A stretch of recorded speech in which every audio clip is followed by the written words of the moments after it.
Boa tarde também a todos. Obrigado pela presença nessa coletiva. Eu agradeço à Administração Superior, na pessoa do Procurador-Geral de Justiça, doutor Fernando Comim, também aqui do doutor Stefani, que é o subprocurador aqui do Ministério Público de Santa Catarina, e que desde o início sempre colocaram à disposição aqui da Promotoria de Justiça de Pinhalzinho toda a estrutura disponível no Ministério Público. Dentre a estrutura, os próprios centros de apoio, faço destaque para o Centro de Apoio Criminal e também ao Grupo de Atuação do Tribunal do Júri. Queria também, nesse contexto, agradecer o trabalho aqui desenvolvido, enaltecer o trabalho desenvolvido, primeiro, da própria Polícia Civil local, aqui de Pinhalzinho, como também da Delegacia Regional correspondente, agradecer igualmente a Polícia Militar, tanto local como do município de Saudades, dos bombeiros militares, bombeiros comunitários, que inclusive participaram efetivamente lá na data desse trágico evento, os profissionais de saúde e naturalmente, a própria equipe da Promotoria de Justiça aqui, capitaneada pelo Dr. Douglas, que nos ajudou de extrema maneira, inclusive com degravações e também inúmeros depoimentos aqui do caso. Destaco a contribuição aqui da Prefeitura Municipal de Saudades, na pessoa do seu assessor jurídico, que juntamente com a autoridade policial, ainda nessa semana, dentro do prazo reservado ao Ministério Público para oferecimento de denúncia, na situação de réu preso, nos auxiliou e prontamente cumpriu várias diligências solicitadas aqui pelo Dr. Douglas e também da minha pessoa em colaboração. Quanto à denúncia, aos termos da denúncia elaborada pelo Ministério Público aqui em conjunto com o Dr. Douglas, ela foi, na data de hoje, já finalizada pelos os dois promotores, antes dessa coletiva. Isso faço como referência e como marco. No aspecto geral, a preocupação do Ministério Público, quando da elaboração da denúncia, foi justamente primar por retratar e descrever de forma fiel os acontecimentos, a totalidade dos eventos. Digo isso porque na primeira parte da denúncia, ela contempla a descrição do resultado da quebra de sigilo de dados, aqui também dados de inúmeros aparelhos aqui, notebook, aparelhos do então investigado e conduzido, como também nesses dados foram apresentados praticamente quase 15 relatórios de informação e relatórios de diligências, assim, em que contemplavam vários seguidos acessos frequentes, consultas a sites e aplicativos da internet, como também armazenamento, de forma geral, vídeos, dentre outros dados. E também nessa primeira parte da denúncia, foi dado especial atenção a um dado que não chamou, logicamente, a merecida atenção, da premeditação, da preparação e planejamento desse acontecimento e os atos de verdadeiro massacre aqui praticados na creche do município Pacato, município de Saudades. Foi também possível verificar e confirmar que esse planejamento já perdurara praticamente em torno de 10 meses, antecedendo a prática final do evento de 4 de maio. Já na segunda parte da denúncia, foram individualizados os atos em si de homicídios de execução, com a descrição dos atos brutais aqui, de atrocidade e o verdadeiro massacre provocado na creche amarela, Aquarela de Saudades, que no total, no dia do evento, contava com 40 pessoas, dentre elas 19 crianças e 21 profissionais, professores, agentes educativos, desde a merendeira e dentre outros. E que resultou a partir de uma análise acurada de todos os elementos de prova aí coligidos pela autoridade policial e também na sequência, após também diligenciados pelo próprio Ministério Público e assim requisitados e solicitados, culminou com o oferecimento da denúncia no dia de hoje, contemplando a descrição de imputação de 5 homicídios consumados e 14 homicídios tentados. Dito isso, eu confirmo e reafirmo, na esteira do doutor Comim, nosso procurador-geral, o compromisso do Ministério Público aqui de Pinhalzinho e de Santa Catarina com a atuação responsável e firme, visando, sim, a devida efetivação e devida responsabilização criminal pela que a pessoa do denunciado, seja como forma de repressão, seja como forma de prevenção, para se inibir fatos de mesma natureza e tamanha monstruosidade. Dito isso, eu passo a palavra ao Dr. Douglas, que é o promotor titular aqui da comarca de Pinhalzinho, e faço uma referência da minha honra de trabalhar ao seu lado e poder contribuir de forma mesmo que mínima, mas para um caso tão emblemático que merece o nosso trabalho e dedicação ainda mais acentuado. Passo a palavra para o Dr. Douglas para natural maior aprofundamento das questões e de forma detalhada. Obrigado. Obrigado, doutor Júlio. Boa tarde a todos. Agradeço a presença daqueles que nos acompanham presencialmente e também de modo virtual. Feitos os cumprimentos, eu passo imediatamente a uma análise mais detalhada da denúncia. O doutor Júlio já antecipou, ela foi delineada em duas partes, basicamente.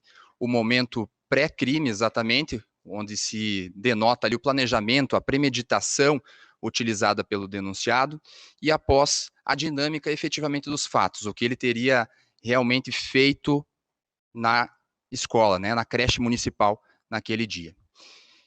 O planejamento do denunciado se iniciou há aproximadamente 10 meses, de forma, como dito, premeditada, e a idealização que ele tinha era de um verdadeiro massacre. Durante esse período, a partir dessa quebra de dados, foi possível verificar inúmeros e reiterados acessos, pesquisas, interações pela internet a conteúdos impróprios de extrema violência e que fomentavam ainda ações discriminatórias, ódio e matança generalizada.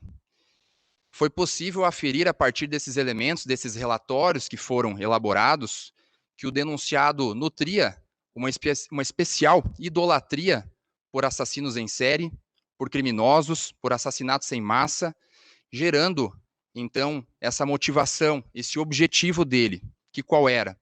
Era matar o máximo de pessoas possível. Esse era o objetivo do denunciado. É de bom tom também destacar que, além desses inúmeros e reiterados acessos, ele pesquisou o retorno das aulas presenciais em Santa Catarina e, em específico, no município de Saudades. Outra observação muito importante, na véspera do evento, no dia 3 de maio, ele acabou pesquisando especificamente a creche municipal Aquarela, o que denota que ele vinha planejando há muito tempo já esse ataque, não foi nada por acaso, foi um atentado já antevisto por ele, e ele, desde aquele momento, já delineou o alvo mais fácil, onde ele poderia ter um êxito e garantir a sua ação criminosa vil, abjeta e extremamente covarde. Esse objetivo dele de tentar matar o máximo de pessoas também se conecta à necessidade que ele tinha, ao interesse que ele tinha de ganhar um reconhecimento e uma fama pelos atos praticados dentro daquele meio que ele vivia. Até a título de exemplo, eu dou aqui um especial destaque para uma mensagem em que ele coloca num fórum da internet, comentando sobre um homicídio em que houve uma vítima. E o denunciado posta na sequência dessa situação, dessa notícia, que não entendia o porquê da repercussão desse assassinato, na medida que apenas uma só pessoa teria falecido. Me parece aqui que ele mostra o seu desvalor à vida humana e a barbárie com que ele tratava essa situação. Além disso, durante os relatórios que foram elaborados, foi possível perceber que ele pesquisou muitas vezes sobre instrumentos do crime, armas de fogo, armas brancas, né, arco e flecha, balestras, e por várias vezes ele tentou adquirir uma arma de fogo. Contatou diversos fornecedores por meio da internet, não conseguiu adquirir essa arma de fogo e passou então a avaliar a possibilidade de cometer um massacre com as facas, com armas brancas. Nesse ponto, inclusive, ele fez pesquisas na internet sobre massacres em escolas cometidos com armas brancas, com facas, o que denotava todo esse planejamento, toda essa premeditação e esse alvo que ele escolheu. Reitero, um alvo que ele julgou fácil, num ambiente que não era esperado, o ambiente de uma escola, de uma creche, onde naturalmente há uma confiança, é o que nós esperamos, conforto no ambiente dessa natureza. Quando do dia 4 de maio, dia do evento, o denunciado se dirigiu normalmente ao seu local de trabalho, onde laborava já há algum tempo. No horário do intervalo, por volta das 9h15, ele se dirigiu à sua residência, teve o tempo ainda de preparar a sua mochila com as facas, fez, num tom até sádico, um lanche, tomou um café, pegou a sua bicicleta e se dirigiu à creche Aquarela. Ele, então, estaciona a sua bicicleta nas imediações da entrada do portão principal e adentra o estabelecimento. Nesse momento, até algumas profissionais que ali trabalhavam puderam visualizar através da vidraça da sala que ele estava ingressando e não acharam aquela atitude corriqueira. Pensaram que poderia ser um pai, alguém procurando alguma criança ou tentando tirar alguma dúvida. Nesse meio tempo, ele teve a total liberdade ali de averiguar e explorar estruturalmente a creche, a disposição das salas, e se armou então com essa faca que ele levava na mochila. Ele levava 2 facas, 2 instrumentos aqui de alto poder lesivo, poder vulnerante, uma faca inclusive de uso militar e outra para utilização em vegetação densa, facas extremamente lesivas. E já então, munido dessa faca, uma das educadoras sai de uma dessas salas ao encontro do denunciado no pátio central, o saguão dessa creche municipal, para interpelá-lo. O que ele estava fazendo ali, o que ele queria exatamente. É nesse primeiro momento que ele dá início efetivamente aos seus atos executórios, tendentes a matar o maior número possível de vítimas, e ataca 2 educadoras. Uma delas vem a falecer ainda no local e a outra vem a falecer mais tarde, já no hospital.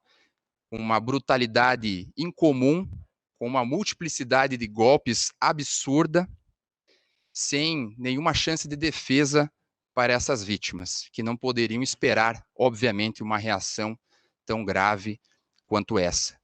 Uma das professoras ainda sofre muito além da conta, né, com as vísceras já expostas, e vai, então, em direção a um espaço que há na creche, a um solário, onde lá ela fica agonizando até posterior atendimento do Corpo de Bombeiros e morte na sequência. Depois dele golpear e matar essas 2 educadoras, não satisfeito, ele se dirige a uma outra sala, onde havia bebês, crianças menores de 2 anos, com mais 3 profissionais. Essas profissionais, cientes do que estava acontecendo, viram uma das educadoras sendo golpeada brutalmente, uma cena obviamente terrível, e ele vem então em direção a essa porta e tenta, de todas as formas, ingressar. Nessa ânsia que ele tinha de matar o maior número possível de pessoas e fazer mais vítimas. Ele utiliza, então, força física para conseguir adentrar nessa porta. As profissionais, de maneira heróica, resistem, seguram pela maçaneta, puxadores que existiam nessas portas e impedem a sua entrada naquele momento. Não satisfeito, ele procura um outro local por mais vítimas. Ele se dirige, então, a uma terceira sala, onde ele também força a entrada, ele chega a entortar as estruturas da porta, ele chega a desferir chutes por uma vidraça existente na porta, a perna dele, inclusive, chega a ingressar nesse recinto. As professoras e as agentes educadoras resistem às investidas dele, e tudo isso diante de um terror que se alastrava e contaminava todo aquele local. Não conseguindo, uma vez mais, o seu intento criminoso nesta sala, ou seja, não conseguiu consumar mas deu início a atos executórios concretos que colocou, obviamente, em risco real, em perigo real, todas as vítimas que ali estavam. Ele pega um caminho em direção a uma parte anexa da creche, que fica na parte de trás, e lá procura por novas salas e novas vítimas. Chegando nessa estrutura anexa, ele se aproxima de uma janela quando uma professora, escutando os gritos, ainda não sabendo que se tratava de um assassino, abre essa janela e então ele, com essa faca de 68 centímetros, com alto poder lesivo, desfere golpes contra ela. Ela, numa atitude reflexa, consegue desviar desse golpe, mas ele, mirando em região vital e letal do corpo, especialmente cabeça e pescoço, chega a cortar a máscara de proteção contra o Covid que ela utilizava no momento. Por sorte, não a lesiona efetivamente, mas aqui também nós temos ainda mais uma tentativa de homicídio contra uma educadora que por pouco não veio a óbito. É possível concluir e afirmar que, por pouco, essa tragédia não teria sido ainda pior, com várias outras vítimas fatais. Na sequência, ele sai então dessa sala que eu fiz menção, na parte anexa, vai a uma sala contígua e começa a incrementar o seu tom sádico, debochado e com extremo terror, batendo com a faca nos vidros das janelas desse recinto. Imediatamente após, ele se vira e acaba fitando, consegue observar uma outra profissional que estava naquele momento na parte primeira da creche. E aí, nesse momento que ele consegue enxergar ela, ele retorna com o objetivo de matar mais pessoas. A profissional, então, sai do local, chamando desesperadamente por socorro, e é quando ele retorna à sala do Maternal 3 e encontra as 4 crianças, todas menores de 2 anos, já desassistidas, sozinhas, pois a profissional foi chamar socorro, desesperada, uma já estava em óbito e a outra estava agonizando, já totalmente lesionada, com as vísceras expostas. Ele se aproveita dessa situação covarde, cruel, brutal, e com múltiplos golpes acaba ferindo as 4 crianças. 3 vieram a óbito, 2 ainda no local, e uma, graças a Deus, conseguiu sobreviver no meio dessa tragédia. Dando sequência ao seu intento criminoso, ainda dentro dessa sala onde ele fez as vítimas fatais, ele ingressa numa parte onde há um berçário, um banheiro, no interior da sala. E ali passa a distribuir artefatos explosivos, chamadas bombinhas, né, usualmente, para gerar ainda mais um clima de terror e tentar afastar qualquer intervenção de terceiro. Nesse momento, vizinhos, pessoas que estavam próximas ao local, que trabalhavam nas imediações, escutam os gritos de terror, os pedidos de socorro, e ingressam, então, esses populares na creche e vão em direção à sala do Maternal 3, quando encontram o denunciado próximo a essa porta de acesso ao banheiro. Ali, numa reação até de defesa do denunciado, na medida em que ele percebeu que havia homens adultos que poderiam, de certa forma, impedir ele de continuar com essa execução, ele retorna ao banheiro e um popular consegue ainda, então, resgatar 2 crianças. Dentre essas 2 crianças, uma sobreviveu e a outra, infelizmente, veio a óbito. Já imediatamente após, esses artefatos explosivos, então, geram estampidos, barulhos, que fazem os populares crer que se trata de disparos de arma de fogo. E esses populares saem da creche e vão em direção à rua, à via pública. Na sequência ainda, o denunciado sai dessa sala do Maternal 13 em direção à via pública, procurando aqui já sair do local e fugir, e se depara com terceiros e populares em maior quantidade do que ele e com instrumentos nas mãos, barras de ferro, basicamente. É apenas nesse momento que ele para os seus atos executórios, começa a retornar à sala do Maternal 3, as pessoas vão em direção a essa sala e ele começa a se autolesionar, até o momento em que ele acaba cambaleando, caindo próximo à porta, ele é desarmado pelos populares, contido e chega posteriormente à ajuda do Corpo de Bombeiros e também da Polícia Militar. É basicamente essa dinâmica do evento, claro que não com o grau detalhado na denúncia, mas de uma maneira lógica e sequencial é o que aconteceu naquele dia. Dentro ainda dos delitos imputados ao denunciado, eu faço resgate e a menção aqui que o Dr. Júlio fez, havia 40 profissionais naquele dia na creche.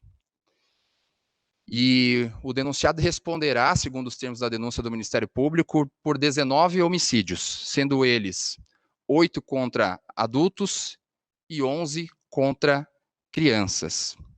Desses homicídios, nós temos 5 consumados e 14 na modalidade tentada. Todos os homicídios praticados foram com circunstâncias especiais que revelam extrema reprovabilidade e qualificam esse crime. Essas qualificadoras foram por motivo torpe, cruel e recurso que dificultou e impediu a defesa das vítimas. Mais precisamente em relação ao motivo torpe, aqui ficou evidenciada a motivação dele repugnante e imoral, com pesquisas e acessos frequentes e reiterados a esse conteúdo de extrema violência, idolatria a assassinos em série, massacre e matança generalizada, com extremo ódio. E o motivo, ele é tão torpe que ele buscava esse reconhecimento e essa fama dentro do meio inserido.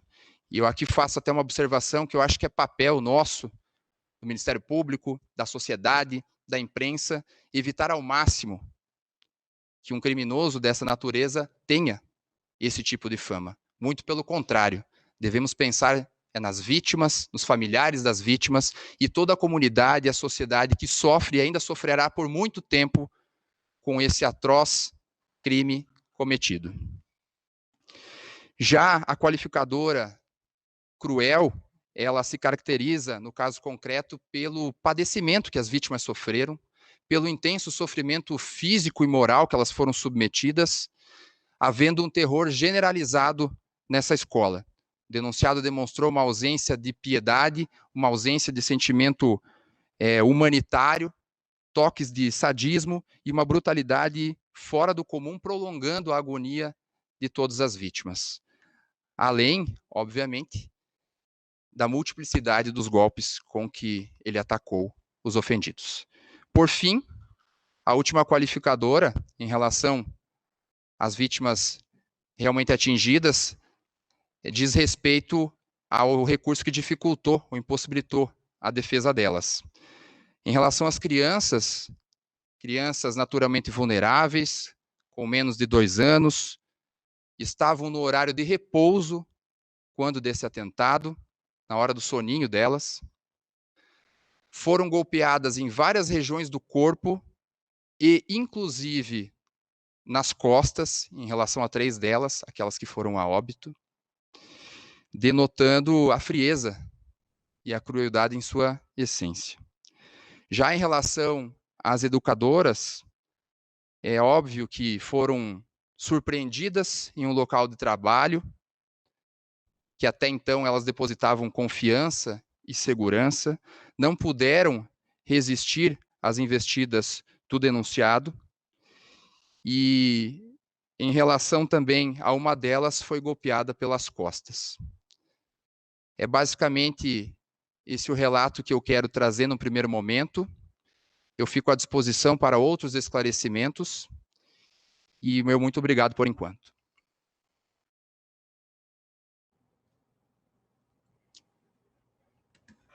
Eu passo a palavra agora para o Dr. Comim, Procurador-Geral de Justiça, que quer complementar, né, Dr. Comim? Com o senhor a palavra.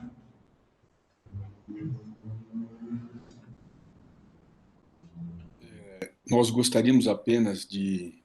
Eu passo a palavra agora para o Dr. Comim, os fatos, reiterar aqui a nossa absoluta e veemente reação, né, a atos de tamanha violência que foram praticados. Uma vez mais, prestar aqui a nossa solidariedade às vítimas e seus familiares e toda a comunidade local, mas nós entendemos que esse momento também é oportuno para fazermos um alerta à sociedade, um alerta a respeito da proposta de alteração do Código de Processo Penal que está tramitando no Congresso Nacional e que, se for aprovada na maneira em que se encontra, pode gerar maior impunidade, especialmente nos crimes dolosos contra a vida, como é o caso da chacina de Saudades, com uma série de modificações que vão prejudicar a atuação do promotor de justiça no tribunal do júri. Então é preciso o envolvimento de toda a sociedade e da imprensa, a imprensa que presta um papel importantíssimo neste momento que passa no nosso país, para que essa alteração pretendida não seja aprovada, sob pena de nós gerarmos ainda mais impunidade nesses casos de crimes tão repugnantes como este que acabou de ser descrito pelo Dr. Douglas Delavo. Era também esse complemento que nós reputamos importante a partir desse ocorrido, desse infeliz ocorrido.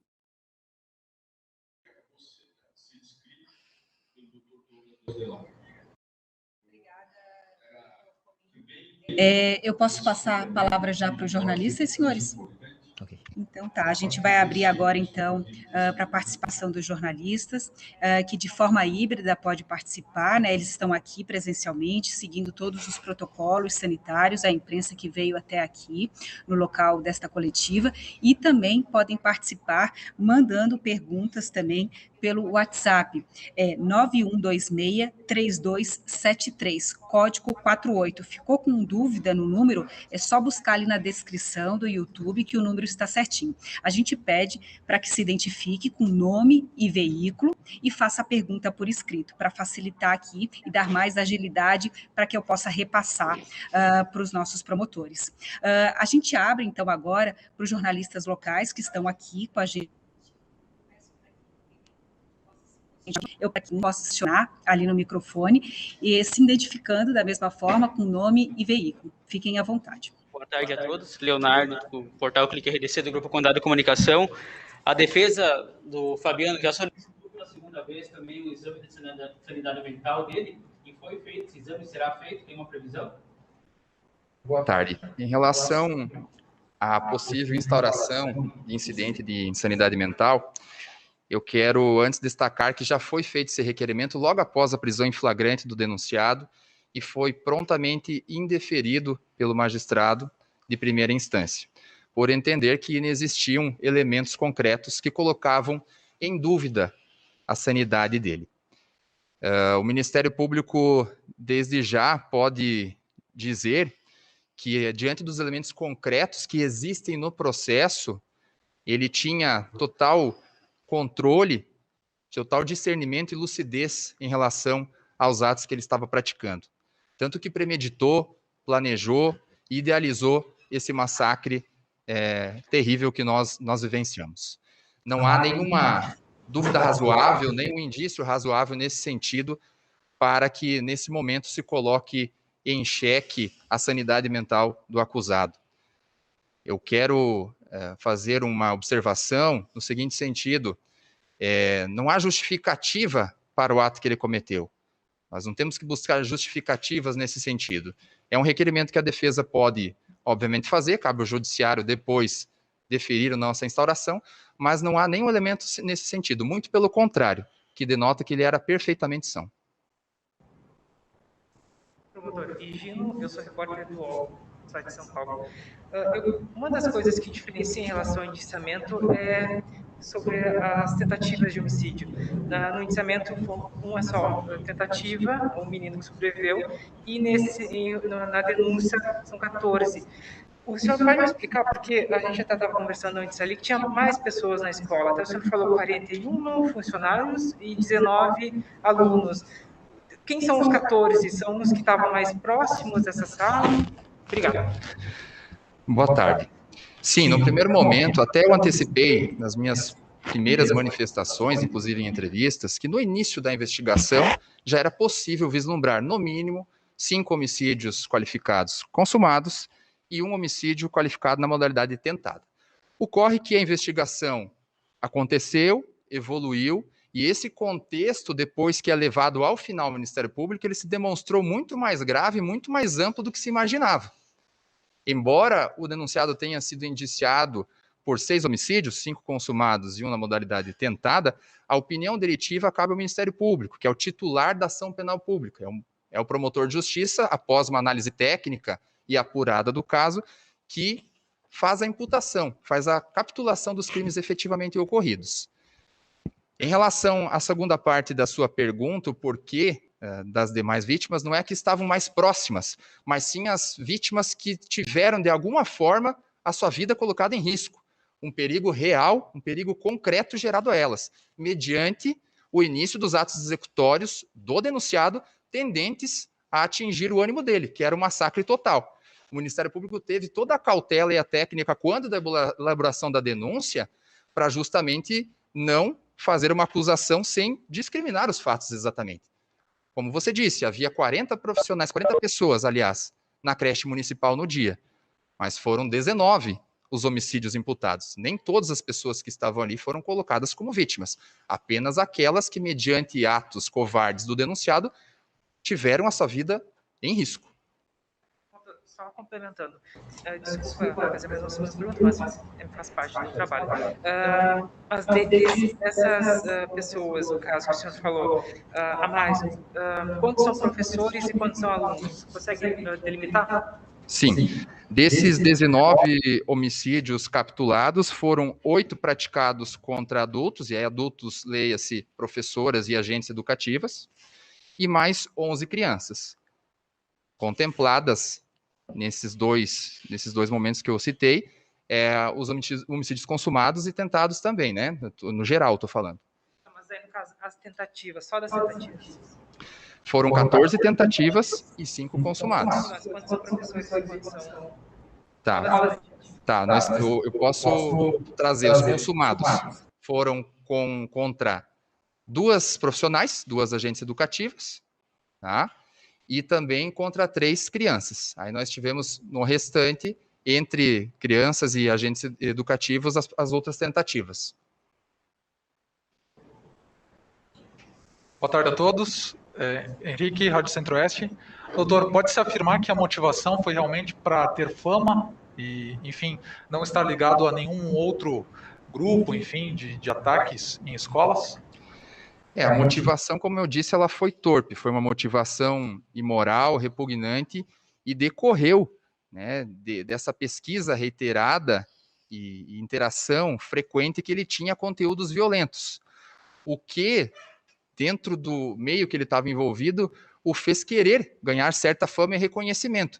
Por inúmeras vezes ele pesquisou sobre massacres acontecidos em outras escolas, seja no Brasil, seja no exterior, pesquisou sobre outros assassinos em série, e isso fez com que ele praticasse esse delito. Ele queria essa relativa fama que, eu reitero, nós não poderemos dar a ele, e sim dar o foco às vítimas e às pessoas que sofrem com tudo isso.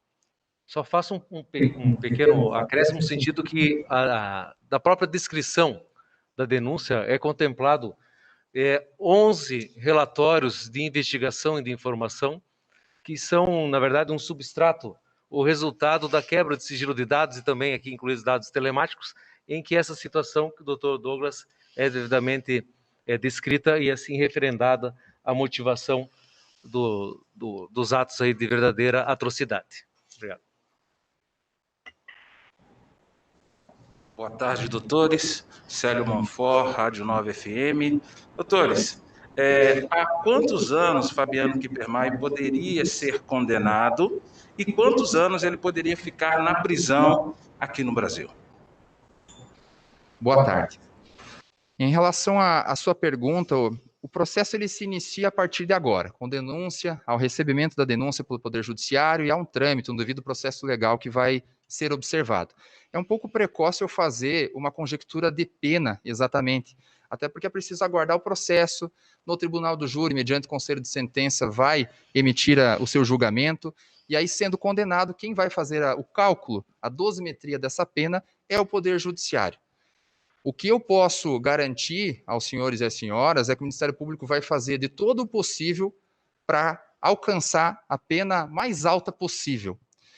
Existe uma diferença entre a pena aplicada e a pena efetivamente a ser cumprida. Hoje, infelizmente, no Brasil, a pena máxima, o tempo máximo que uma pessoa pode ficar presa é 40 anos. Então, o objetivo é que nós consigamos uma pena bem expressiva para que, mesmo durante o curso da execução penal, ele não tenha nenhum direito a benefício que o faça colocar em um regime diferente do fechado, para que ele fique cumprindo essa pena integralmente no fechado.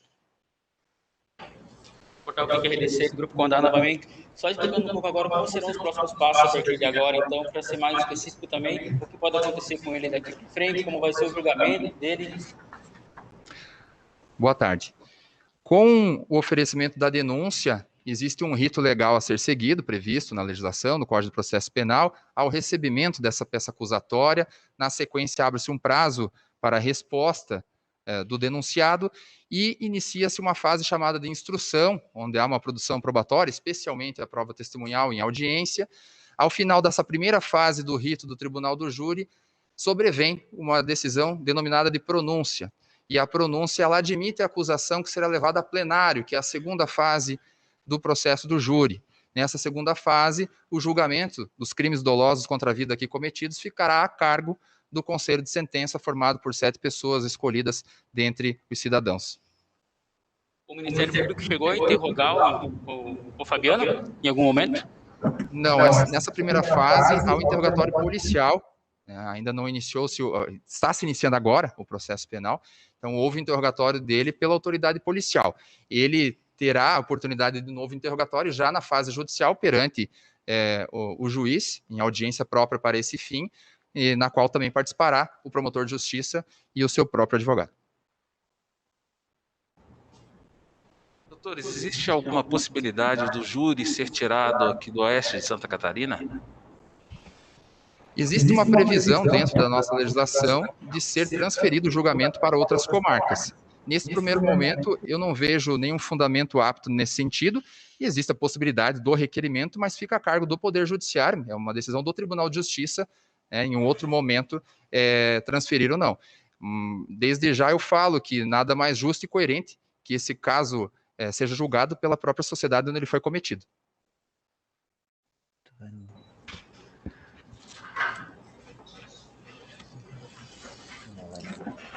Bom, eu lembro que quem quiser fazer perguntas, o telefone é o 9126-3273. Então, a gente vai estar encaminhando para o encerramento. Senhores que estão aqui na plateia, mais perguntas? Não? Eu vou conferir aqui no WhatsApp se a gente está recebendo aqui. Recebi aqui uma pergunta, vou fazer. Patrícia Gomes, da Rede de Notícias Acaerte. Com as investigações que fizeram, conseguiram rastrear outros crimes deste tipo em planejamento no país? Durante a investigação, alguns relatórios foram feitos nesse sentido, identificando grupos, outras pessoas que também alimentam esse ódio, interagem nas redes sociais e demais dispositivos e aplicativos da internet, visando massacres, em especial massacres em escolas. E a partir desses elementos colhidos na fase de investigação, já houve os devidos encaminhamentos, né, para as polícias civis dos outros estados ou mesmo da Polícia Federal para serem apurados eventuais crimes e até para se evitar uma nova tragédia dessa espécie. Pergunta aqui do jornalista que está aqui. Por favor, fale seu nome e veículo novamente. Obrigada. Leonardo, do portal Clique RDC, do Grupo Condado de Comunicação. Caso, então, a Justiça conceda esse exame de sanidade mental ao Fabiano, como a acusação, então, pretende agir após isso? Não tenho como falar qual estratégia que o Ministério Público vai adotar, até porque eu não vislumbro nenhuma dúvida razoável, nem o indício de que ele é insano mentalmente. Muito pelo contrário, quer-se dar uma justificativa para um ato injustificável. Infelizmente, atos infames, vis, cruéis, maldosos também são cometidos por pessoas mentalmente sãs. É uma triste realidade, mas existem seres humanos que praticam o mal, o ódio, e acabam ferindo pessoas e são perfeitamente normais. Tive também uma conversa, aproveitando, com o advogado do Fabiano, e ele falou assim, que ele, como o colega pediu, que ele vai tentar esse pedido para mudar a comarca, e falou também que ele é um ser irracional. Então, isso provavelmente não se confirma, né? Na visão do Ministério Público, não se confirma, nós temos um pensamento completamente oposto. Cabe depois ao Poder Judiciário, obviamente, dar a decisão. Carol, repórter do portal ND+, eu gostaria de saber se ele chegou a comentar nesses fóruns, foi citado, que ele cometeria esse crime, e se alguém, além dele, teria conhecimento sobre que esse crime seria cometido por ele aqui em Saudades. Durante a investigação, não se apontou nada de concreto que houve a participação de um terceiro. Ele teria agido sozinho, ele até chegou a interpelar alguns usuários, né, outros participantes desses fóruns, se eles chegariam a cometer algum massacre, algum atentado, e foi também provocado nesse sentido. Ele acabou respondendo que não tinha certeza ainda, mas ele não comentou com ninguém especificamente que faria esse atentado na creche Aquarela, embora esteja plenamente demonstrado que ele planejou, pesquisou e arquitetou esse trágico evento. Promotor De Lázari, a gente tem mais um complemento da pergunta da Patrícia da Caerte, que pergunta o seguinte: ele poderia dizer quais estados, o senhor poderia dizer quais estados foram alertados para a possibilidade desse tipo de crime?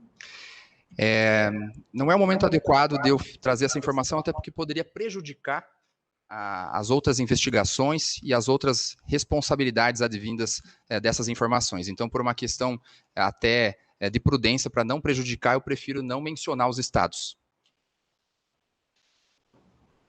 Perfeito. Eu vejo... Perfeito, tudo certo, senhores? Mais alguma pergunta? A gente não tem mais perguntas recebendo online também. Eu queria passar a palavra para o subprocurador-geral para Assuntos Institucionais, Alexandre Stefani, para encerrar, então, esta coletiva. Obrigado, Sônia. Boa tarde a todos e a todas que nos ouvem. Tá vendo, né? A participação do Ministério Público, aqui o Dr. Douglas, o promotor da comarca, um excelente profissional, aqui acompanhado do Dr. Júlio, o Júlio Locatelli, um profissional experiente, como dito pelo Dr. Comim no início, representam aqui aquilo que o Ministério Público, a importância que o Ministério Público dá ao evento, a presença do nosso Procurador-Geral acompanhando essa coletiva, da administração, representa aquilo que nós podemos fazer enquanto instituições públicas. É um crime, como dito aqui, todos ouvimos, com muito pesar, eu acredito, assim como eu, é um crime vil, covarde, e assim deve ser tratado. E o Ministério Público de Santa Catarina vai empenhar todas as suas forças, toda a sua estrutura, para que esse crime seja julgado da forma correta, como a nossa lei preconiza. E a forma correta é julgar um criminoso vil e covarde por aquilo que ele é. É um fato grave, gravíssimo, com o qual nenhum de nós estava preparado.